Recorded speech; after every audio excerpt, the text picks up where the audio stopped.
Imagine un monde sans banque, sans frontières et sans horaires. C'est ce que la crypto promet. Salut à tous. Et voilà, aujourd'hui, nouvelle vidéo. Donc, hier, j'avais sorti une vidéo par rapport à Jérôme Powell qui prenait la parole suite à la baisse des taux d'intérêt. Ça y est, il nous a baissé enfin ses taux d'intérêt, donc de 0,25%, comme on l'avait vu en vidéo hier. Donc ça, pas de surprise. Le marché, comme on avait vu également, avait déjà pricé en fait cette baisse des taux d'intérêt de 0,25%. Ce qu'on peut en fait constater sur BTC, c'est qu'il y a quand même une impulsion haussière. C'est pas non plus à négliger.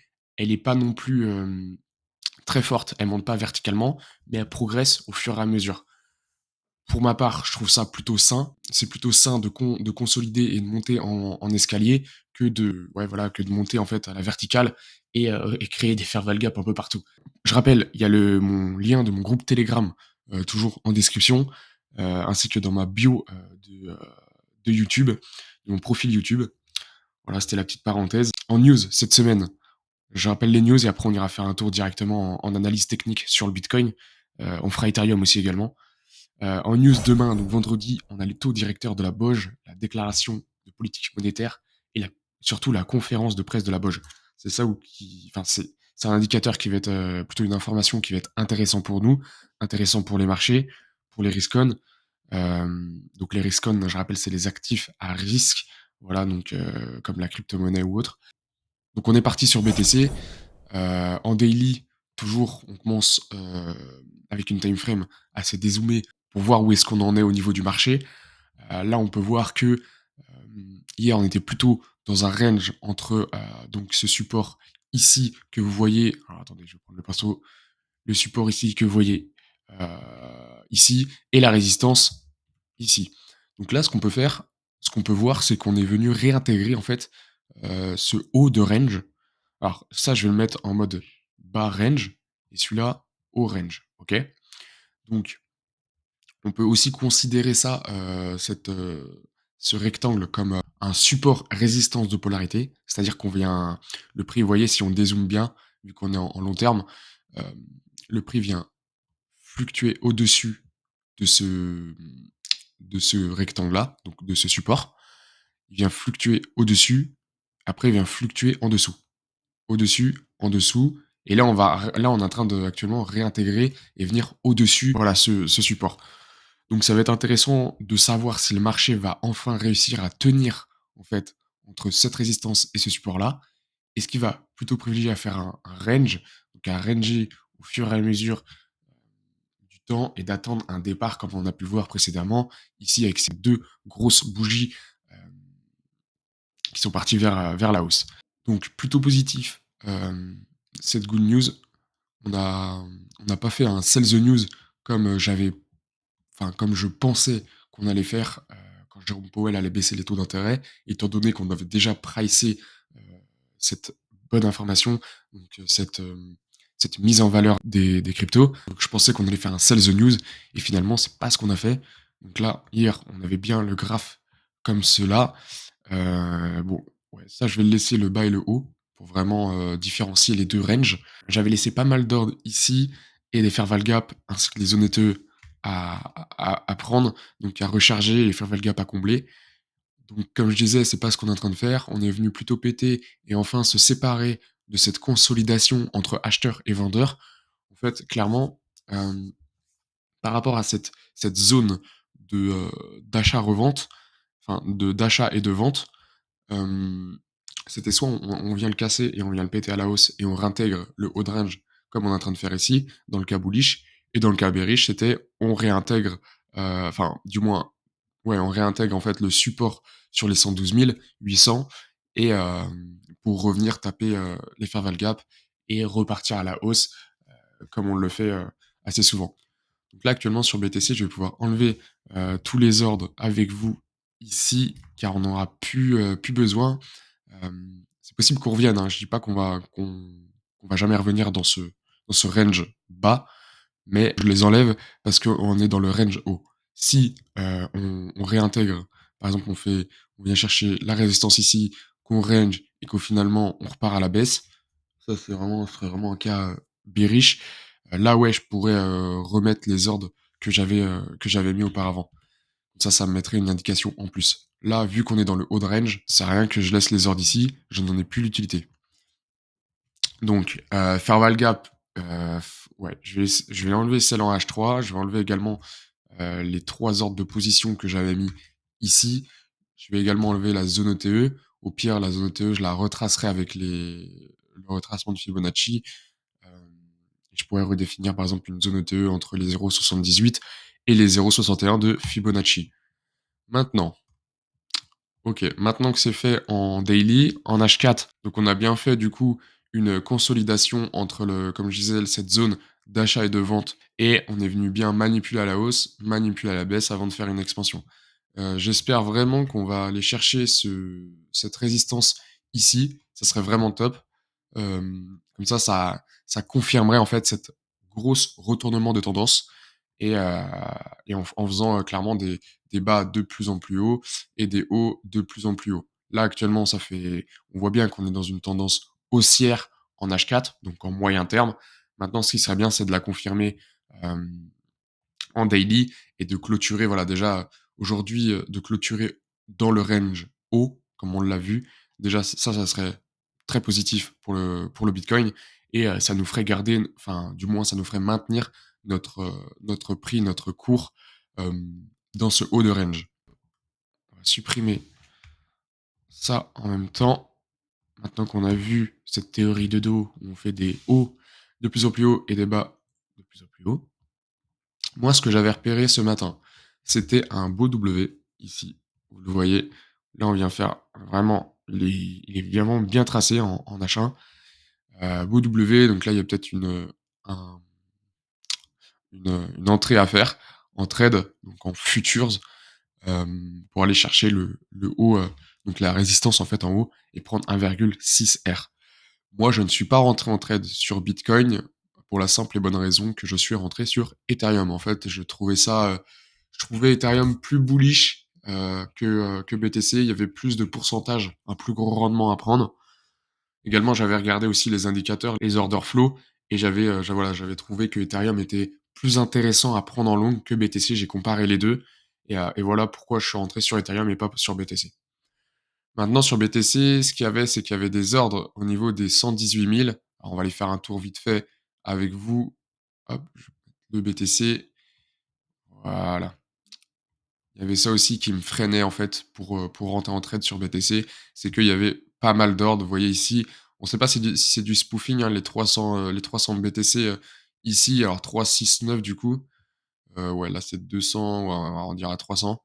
Donc là, il y a pas mal d'ordres. Également, on en a aussi ici, donc juste au-dessus de du cours. Voilà pourquoi je me disais qu'on allait freiner et pas accélérer à la hausse. Ça allait vraiment venir nous bloquer et donc le trade en longue, bah, aurait été difficile à casser ces ordres et potentiellement on aurait pu, très bien, venir bloquer contre ces ordres, positionnés et se faire rejeter et après, moi me faire SL derrière de mon côté. Donc voilà pourquoi je ne suis pas rentré en trade sur BTC. Voilà. Je vais supprimer ce trait avec vous et ce W maintenant qu'on l'a vu. Après à voir, hein, je dis pas qu'on n'ira pas chercher la résistance. Clairement, on peut aller péter ces ordres-là. On a une belle structure de retournement, on peut très bien y aller. Surtout si, comme je vous disais, en daily, on clôture dans ce haut de range comme on l'a vu juste avant. On va aller faire un tour sur Ethereum. Donc on va se mettre en daily. Pareil, on va recommencer comme sur BTC. Ce qu'on peut voir là, à contrario de BTC, on n'est pas venu réintégrer ce haut de range. Tac, je vais vous l'identifier ici. Voilà. Haut de range, bas de range. OK. Enfin, range haut plutôt et range bas. Donc là, quand on est dans le range bas, on peut faire support, résistance. Quand on est dans ce range haut, on peut faire support, résistance. À contrario de BTC, on n'est pas venu réintégrer ce range haut. OK. Donc, ce qui serait bullish sur Ethereum, c'est que, la fin de la journée, on vienne faire une impulsion haussière. Moi, que je gagne mon trade, ce serait parfait et qu'on vienne clôturer, en fait, dans ce haut de range. Ça serait parfait, ça serait bullish dans le cas d'Ethereum. Maintenant, par rapport aux taux d'intérêt qui ont été baissés, comment Ethereum a réagi? Ah simplement les gars, comme sur BTC, on était dans le range bas et on est venu faire une impulsion haussière. Donc pas mal, hein, si je prends le plus bas, on a pris, plus de 2. Hem, donc ça a pas été, non plus un 7 où ça y est, les taux d'intérêt sont baissés. BTC il reste quand même très, enfin moins volatile que Ethereum ou les altcoins, ça c'est clair et du coup on pouvait en fait s'attendre à ce que Ethereum et les altcoins pètent clairement à la hausse, hem, par rapport aux taux d'intérêt qui sont baissés et voilà. On a pris juste 2 sur Ethereum. Après je dis juste, hein, mais c'est très bien. Je veux dire, comme je disais, juste avant, si on pète vertical, par rapport à la good news, ça va nous laisser plein de potentiellement de lots à reprendre après derrière, des fair val gap et du coup on n'aurait pas, enfin du moins on serait pas monté sainement et du coup on aurait pu après, retracer. Moi je préfère qu'on monte en escalier petit à petit et que le marché soit sain pour venir faire des rendements que, partir à la verticale et qu'après, en fait, que ça soit très volatile, les cours descendent, rechercher des fair value gap à tout va. Ça, c'est quelque chose qui m'intéresse un peu moins. Maintenant en moyen terme, donc en H4, bon, bah, on l'avait vu hier, hein, j'aurais dû prendre un trade sur la fair value gap ici en H4. Clairement, je comme on l'a vu hier, je l'ai pas pris, donc un peu le seum. La zone ETE, en fait, il y avait tout pour prendre un long, hein, clairement ici et j'aurais dû mettre un ordre limite, en fait, en long. Donc comme je disais, Ethereum essaye d'aller chercher ce range haut, c'est vraiment l'objectif d'aujourd'hui. Heu, Ça serait vraiment super top qu'on vienne, le réintégrer. Maintenant voilà, on bute clairement, hein, sur cette résistance ici, sur les 4 600. On fluctue un peu, on va le voir en time frame un peu plus zoomé. Vous voyez, on vient faire, une première re touchée. Alors là, on n'est pas venu complètement, mais là, on a fait une, deux, trois. On se fait rejeter à chaque fois. Voilà, le but, ça serait vraiment de venir réintégrer, ce range une bonne fois pour toutes et clôturer, cette journée au-dessus, des 4 600 et là, ça serait vraiment bullish pour la suite d'Ethereum. Du côté Solana, les gars, du côté Solana, pareil, hein, on reprend de l'impulsion haussière. Alors, ça, c'est plutôt cool. Là, le but du jeu, clairement, Solana, je veux pas parler trop court terme parce que ça sert à rien. Enfin, Solana est plus volatile qu'Ethereum. Hem, ouais, ce qui est de daily, en fait, le but, ce serait clairement de venir, au-dessus des 260 ça serait vraiment positif pour Solana et venir, pourquoi pas, potentiellement, donc là, on est en retournement de tendance, hein, on le voit si on regarde, on fait toujours des bas de plus en plus hauts et des hauts de plus en plus hauts. Le but, voilà, serait de continuer à grimper au-dessus des 2000, des 260, on va se calmer, 260 sur Solana et pourquoi pas faire un pullback, voilà, sur ces 260 pour repartir to the moon et là, partir fort, ça serait vraiment cool sur le sol. Voilà pour ça. J'avais XLM, je voulais voir avec vous aussi. En daily, c'est intéressant. On a un beau W qui est en train de se former. On a toujours ce range à réintégrer, en long terme. Voilà, donc là, pareil, hein, j'avais mis une zone ETE, un prix d'entrée ici, avec une grosse Farval Gap, tac, tac, ouais, ici, Farval Gap Daily. Pareil, on aurait pu prendre un trade ici et ça nous aurait fait, prendre plus de 15. On aurait pu faire des rendements. Bref, c'est comme ça, maintenant faut voir l'autre plan d'action qu'il faut mettre en place. OK, j'ai loupé ça, comme sur Ethereum, j'ai loupé un trade. Maintenant, OK, j'ai loupé, j'apprends, quel va être le plan, suivant pour justement win et prendre du rendement de pourcentage. Là, on peut voir, comme je vous disais, un beau W qui se forme. Hem, Bah, clairement le but, hein, vous le connaissez maintenant, j'en parle dans toutes les vidéos presque, c'est vraiment de venir en fait rentrer donc in en long sur la neckline du W qui est ici. Voilà, donc ici ce serait intéressant donc quand XLM va approcher des 0,40, enfin 0,40 là ce serait intéressant de pourquoi pas, choisir un risk reward et TP, cette, résistance anciennement, support. Voilà. Et du coup là, vu qu'on est en dessous, ça va faire office de résistance comme on a pu le voir ici, résistance, résistance, on se fait rejeter. Par contre, quand on est dans le range, bah, ça fait office de support, comme on le voit. Voilà pour XLM. Il y avait aussi AKT, il me semble. Ouais, AKT pareil, hein. AKT pareil, j'avais retracé, une zone ETE, une zone de fair val gap. Bon, si j'aurais mis, un prix d'entrée sur la fair val gap, Ça aurait été dead, je me serais pas fait prendre. Et par contre, sur la zone ETE, vous voyez, pile au milieu en plus, on aurait fait clairement un plus 5%, donc ça aurait été intéressant à prendre. Du côté du AVAX, on est venu repasser au-dessus de ce support, de cette, ouais, de ce support, on peut appeler ça support résistance en fait. Donc c'est positif, très positif sur AVAX. À voir maintenant s'il va réussir à tenir et pas repasser en dessous. Je supprimerai dans ce cas-là la zone ETE, daily et puis la Fairval Gap daily. Si on arrive par exemple à faire, soit à partir to the moon, mais bon ça, c'est pas ce que je pense pour AVAX. Je partirais plus sur refaire un pullback pour refaire, voilà, refaire une structure, plutôt saine et revenir chercher peut-être des lows, ici et des Fairval Gap pour repartir à la hausse ensuite et après pourquoi pas, voilà péter, très fort, vers le haut. Je crois en AVAX, en ce bull run clairement, j'aurais su en 2023, j'aurais mis une pièce dedans. Clairement, si on reprend en weekly, quand j'ai fait mes premières invests en 2023, on peut reprendre alors tac tac, 2023 ça va être, 2023, ouais c'était par là. C'était fin 2023. Donc j'y crois et même, rien qu'on prend le top, on aurait fait, ouais, 600 déjà. Donc très intéressant. J'aurais su, j'aurais mis une pièce sur AVAX. Voilà, mais je pense que clairement, il peut dépasser ce plus haut des 66 hein.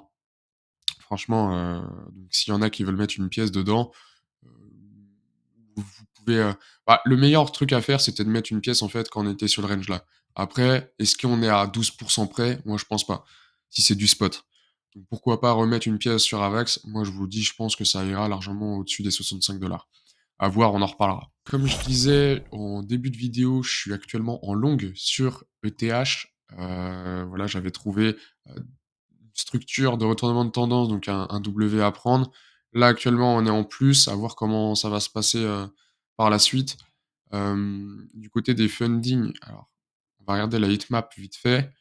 Tac, tac. Voilà, on n'est pas du tout en surchauffe, hein, que ce soit sur BTC, ETH ou le Solana. Du côté des indicateurs, donc les order flow, qu'est-ce qu'on a sur Ethereum? Tac, hop, j'aime bien faire comme ça et baisser un petit peu. Les funding restent relativement bas, on est à 0,004, donc ça va. Avec un aggregated futur, en positif et un open interest, assez bas et pas, haut. Clairement, on aurait été ici, je pense pas que j'aurais pris le trade. Là, on est assez bas, ça veut dire qu'il y a pas encore beaucoup d'intérêt sur Ethereum, donc c'est le moment de prendre le trade avant que ça surchauffe et hem et qu'il y aurait trop de long à SL. Donc voilà pour ça. Voilà mon trade du coup. Je suis rentré en position avec un SL au 4544. On va voir comment ça va se dérouler. Le but, c'est vraiment de péter à la hausse et comme je vous disais, de clôturer, cette journée daily au-dessus du range haut. Enfin, dans le range haut plutôt, je voulais dire. Voilà, côté small caps, vite fait, et après je couperai. On a, c'est pas VCM qui est reparti, c'est Codec. Tac, tac, Codec est revenu sur son haut de range et est reparti à la hausse, hein, clairement. Voilà, de 22. Donc ça se fait ressentir directement sur le portefeuille. Donc voilà les gars pour, cette petite vidéo. Du coup, on a eu la petite réponse de, Jérôme Powell, donc 0, qu'on a baissé 0,25 les taux d'intérêt. On a vu qu'Ethereum a pris plus 2. Maintenant à voir si le marché va continuer à augmenter et comme je disais, l'objectif, je le répète, c'est vraiment d'intégrer sur Ethereum ce range haut. C'était tout pour cette vidéo, j'espère que vous avez kiffé. Bonne journée à tous, allez salut!